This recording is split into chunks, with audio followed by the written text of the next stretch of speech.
Olá, paz do Senhor Jesus a todos e a todas que estão ouvindo e participando desses estudos. Nós vamos para o quarto estudo com o projeto Bíblia de Fato, né? O que a Bíblia realmente está falando sobre determinados assuntos. Aqui nós vamos discorrer sobre um dos capítulos mais intrigantes entre o arminianismo e o calvinismo, que é relacionado à eleição, né? A eleição de Deus, ela é incondicional ou condicional. Jesus, ele elege alguns para a salvação e outros para a condenação. Nas outras 3 lições, 3 aulas antecedentes, nós estudamos sobre a expiação, sobre a morte de Jesus. Jesus morreu para alguns ou por toda a humanidade. E agora nós vamos trabalhar dividindo em 5 partes este estudo aqui no Romanos capítulo 9. O Romanos capítulo 9, ele não pode ser lido de forma isolada. Faz-se necessário a leitura do capítulo 10 e do capítulo 11, né? Leituras sucessivas, leituras que vêm após toda a ideia, toda ali a sua articulação dentro do capítulo 9. Mas nós vamos aqui, nessa primeira parte, falar sobre a preocupação do apóstolo Paulo com os seus descendentes. Isto quer dizer, com o povo de Israel, né? Paulo tinha aí uma preocupação na carne, né? Na segunda carne, ali com o povo de Israel. E qual era a grande preocupação do apóstolo Paulo? A preocupação do apóstolo Paulo é que ele de fato, ele se coloca a ponto de se tornar amaldiçoado, se possível fosse, para salvar a muitos da sua descendência. O fato é que nós sabemos que isso é impossível, mas aqui ele demonstra o seu desejo, o seu ardente desejo de que os seus descendentes viessem a alcançar a salvação em Cristo Jesus. Então eu vou deixar aqui destacado o versículo de número 3 do capítulo 9, que diz assim: porque eu mesmo desejaria ser anátema, separado de Cristo, por amor de meus irmãos, meus compatriotas, segundo a carne. Ou seja, olha só o que ele diz: se eu puder me amaldiçoar, se eu puder ser morto, se eu puder ser excluído por amor aos meus descendentes, da minha carne, do meu sangue, eu faria isso. Mas nós sabemos que isso é impossível. E o apóstolo Paulo também sabia disso. Porém, ele deixa aí impresso o anseio, o desejo que os seus irmãos ali, segundo a carne, também viesse a alcançar a salvação em Cristo Jesus.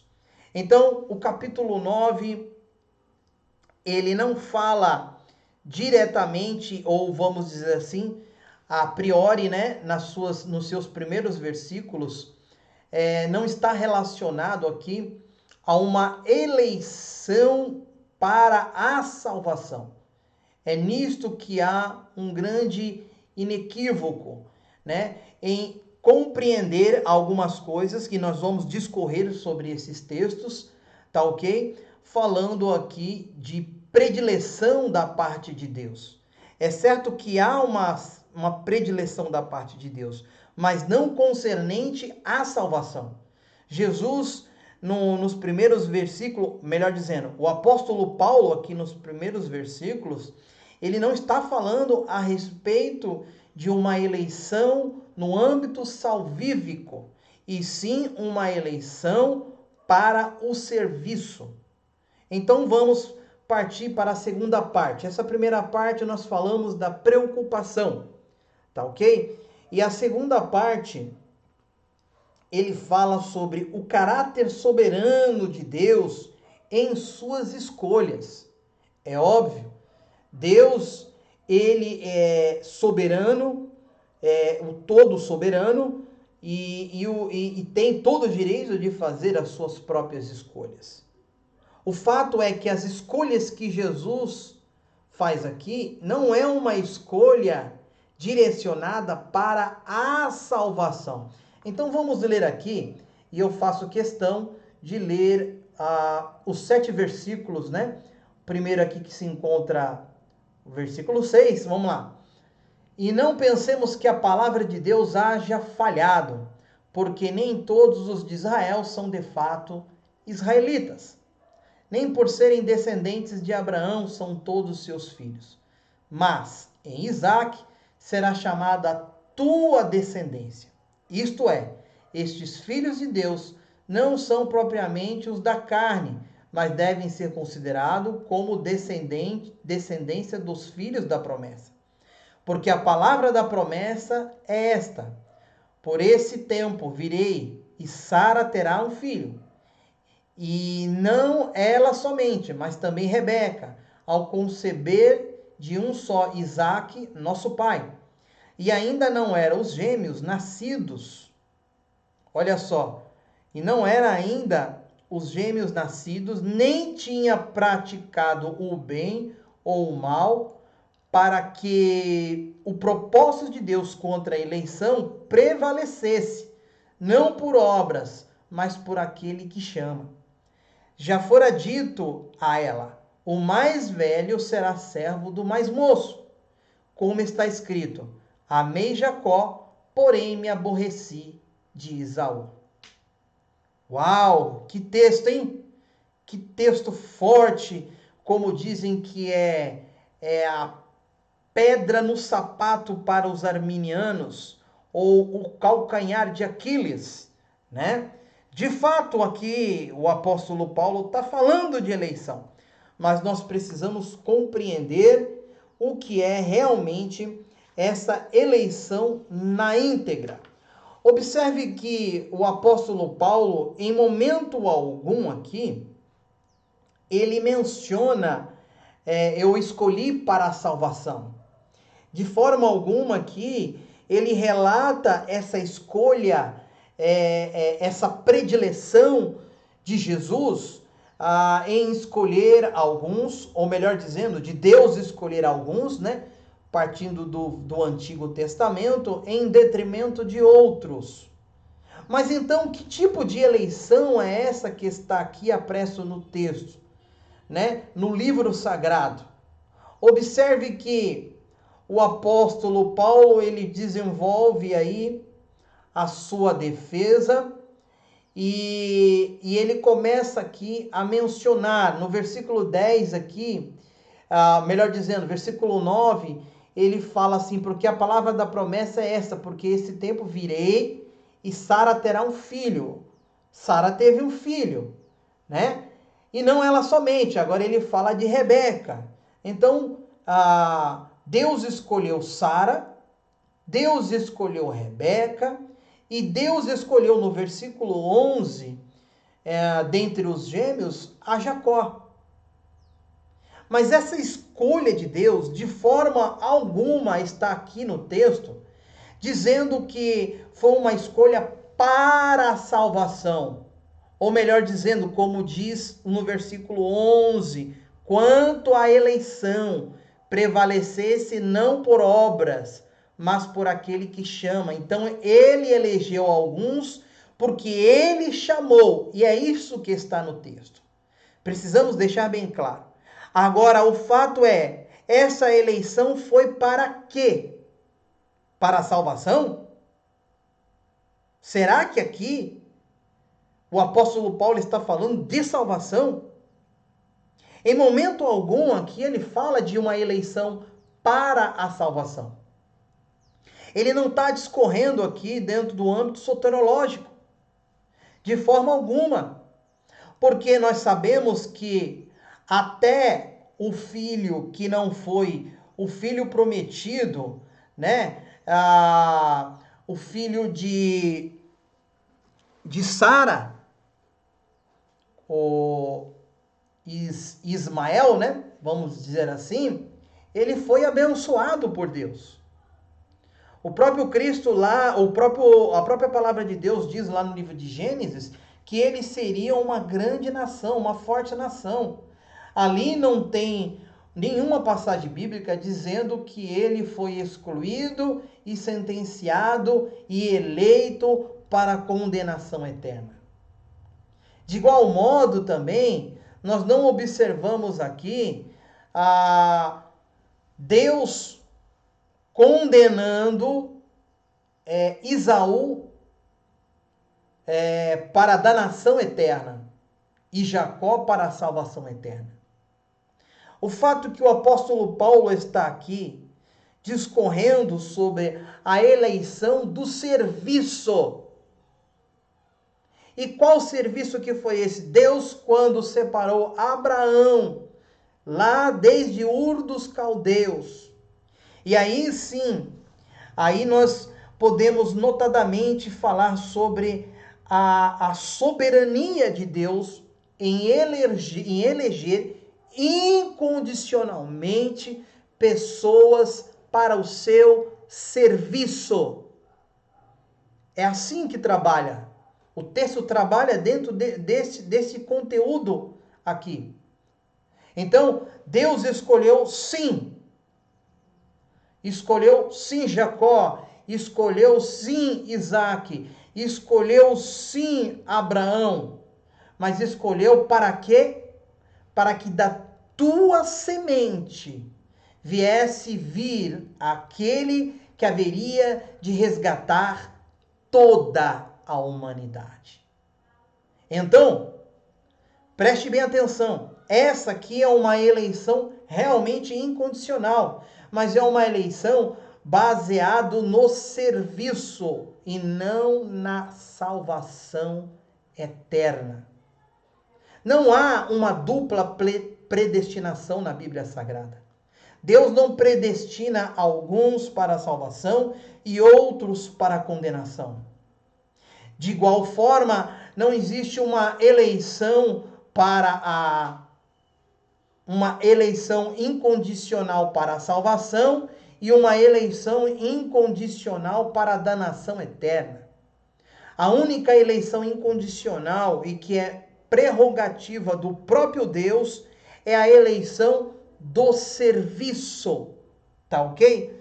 Então, isso está bem claro no texto e nós podemos trabalhar e desenvolver dentro disso e nós vamos entender que de maneira alguma Cristo aqui ele está falando a respeito de eleição para a salvação.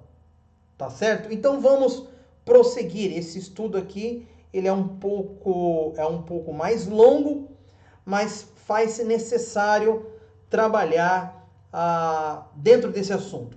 O próprio Calvino, ele teve as suas definições a respeito deste texto. E ele diz lá nas Institutas, no livro 3, no capítulo 23, ele diz o seguinte: não devemos duvidar de que Jacó foi incorporado a Cristo para ser companheiro dos anjos na vida celestial. Jacó é, pois, eleito e Esaú rejeitado, e são diferenciados pela predestinação de Deus, aqueles entre os quais não existia diferença alguma quanto ao mérito. Isso sim. Então, Deus predestinou para o serviço. Isto é muito diferente e eu estou sendo bastante enfático para que isso seja bem claro entre nós e não haja nenhum tipo de dúvida, né, concernente a isso, porque há uma distorção, há uma interpretação totalmente aí arbitrária ao que está realmente descrito nas Sagradas Escrituras. Tá certo? Nós vamos aqui agora, para poder finalizar esse estudo, falar sobre o versículo de número 13. Como está escrito: amei a Jacó, porém me aborreci de Esaú.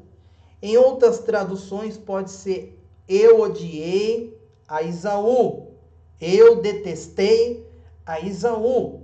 Ora, será que realmente, literalmente, nós devemos compreender esse texto desta forma? Será que realmente Deus detestou Esaú e escolheu ali, no caso, a Jacó?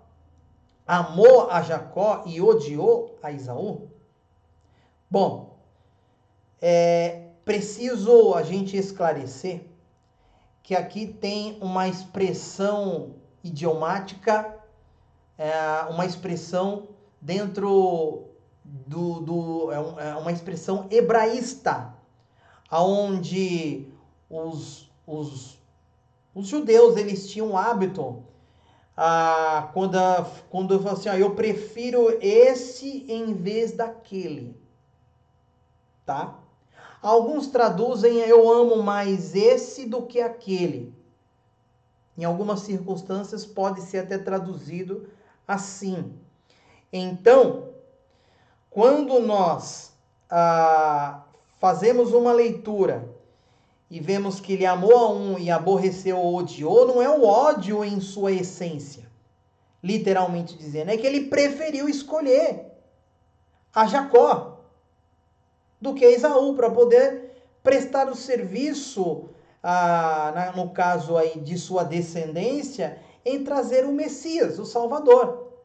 Nós observamos esse hebraísmo também no próprio Lucas capítulo 14, 26, que diz assim: se alguém vem a mim e não aborrece, e pode ser traduzido também, odeia o seu pai e mãe e mulher, filhos e irmãos e irmãs, ainda a sua própria vida, não pode ser meu discípulo. Aqui ele está falando, olha, se vocês não tiverem como predileção a mim, em detrimento dos outros, você não pode ser o meu discípulo. Na Septuaginta, lá em Gênesis, quando o próprio Abraão, ele amava mais uma do que a outra, né? Lá está bem claro que ele usou o mesmo verbo, né? O mesmo verbo foi usado lá na tradução, que é missel. Missel significa isso, odiar, aborrecer, né? Então fica bem claro aí esta explicação, onde nós compreendemos aí, de fato, que Deus de forma alguma preferiu ali e elegeu uns para a salvação eterna e outros para a danação eterna. Tá bom? Um forte abraço e nós vamos continuar, porque são 5 partes, falando de Romanos 9, nós falamos de 2, e a seguir estarei falando sobre os outros versículos. Deus abençoe a todos, em nome de Jesus.